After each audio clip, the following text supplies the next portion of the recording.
मित्रों को जय जय सिया राम। प्रभु श्री राम की कृपा हमारे सभी मित्रों पर बनी रहे, यही हमारी मंगल कामना है।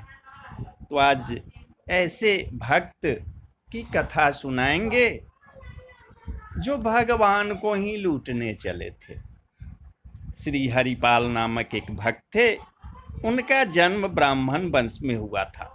हरिपाल जी साधुओं से बड़ा प्रेम करते थे। इन्होंने अपनी सारी संपत्ति साधु की सेवा में लुटा दी। जब घर में कुछ भी न रहा तब बाजार से कर्ज ले लेकर कई हजार रुपए की सामग्री साधु महात्माओं को खिला दी।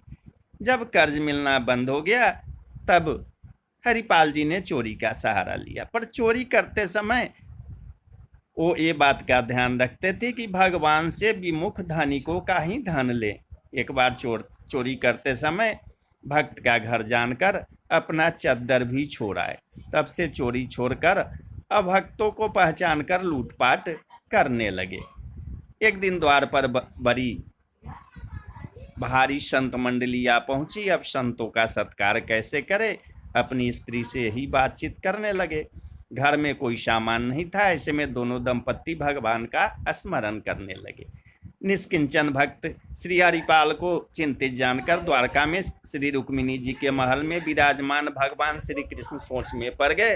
उनकी साधु सेवा की निष्ठा ने भगवान का मन हर लिया था। अतः भगवान ने मूल्यवान वस्त्राभूषण धारण करके सेठ का रूप बनाया और चलने लगे। तब श्री रुक्मिणी जी ने पूछा, प्रभु सेठ बनकर आज कहाँ जा रहे हो? प्रभु बोले, हमारा एक प्रेमी भक्त है, उसी के पास जा रहा हूँ। तो रुक्मिणी जी ने कहा कि मैं भी चलूं क्या? भगवान ने कहा, आओ चले।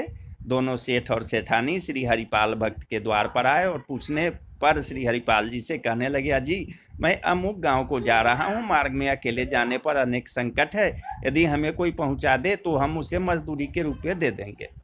भक्त ने कहा कि मेहमान लोग द्वार पर तो आए ही हैं, मजदूरी के रुपये पहले दे दो। सेठ ने रुपये दे दिए। उन रुपयों को अपनी स्त्री को देकर कहा कि इन रुपयों से संतों को बाल भोग कराओ, मैं इन्हें पहुंचाकर अभी आता हूं। जंगल में जाकर सेठ के पास बहुत सा धन देखकर श्री हरिपाल मन ही मन अति प्रसन्न हुए। श्री हरिपाल जी ने ध्यान देकर देखा कि उनके गले में माला और मस्तक में तिलक नहीं है, वैष्णव का सा आचार, नाम उच्चारण आदि भी नहीं कर रहे हैं, तो इनके शरीर पर अति मूल्यवान इतने आभूषण है तो घर में सोना चांदी जवाहरात के भंडार भरे होंगे। ऐसे में यदि मैं यह सब छीन भी लूं तो कोई विशेष हानि नहीं होगी। ऐसे मन में विचार कर श्री हरिपाल जी दोनों से बोले, तुम्हारे पास जितना सामान है सब साधु सेवा के निमित्त न्यौछावर कर अपने शरीर से उतार कर डाल दो, नहीं तो पीटोगे। उन दोनों ने सब कुछ उतार कर डाल दिया। श्री रुक्मिणी जी की अंगुली में एक छल्ला था, वह उनसे नहीं निकला। तब श्री हरिपाल जी अंगुली मरोड़कर उसे निकालने लगे। तब वे बोली, अरे तू तो बड़ा ही कठोर है, मेरी अंगुली टूट जाएगी, इस छल्ले को छोड़ दे। भक्त जी ने कहा कि छोड़ कैसे दूं, इससे तो कई संतों का भोजन होगा। इस साधु सेवा की निष्ठा के बात सुनकर भगवान ने सेठ रूप को त्याग दिया और श्याम सुंदर अनूप रूप धारण कर अपने भक्तों को दिखाया। मेरे प्यारे हो, भक्तों में श्रेष्ठ हो।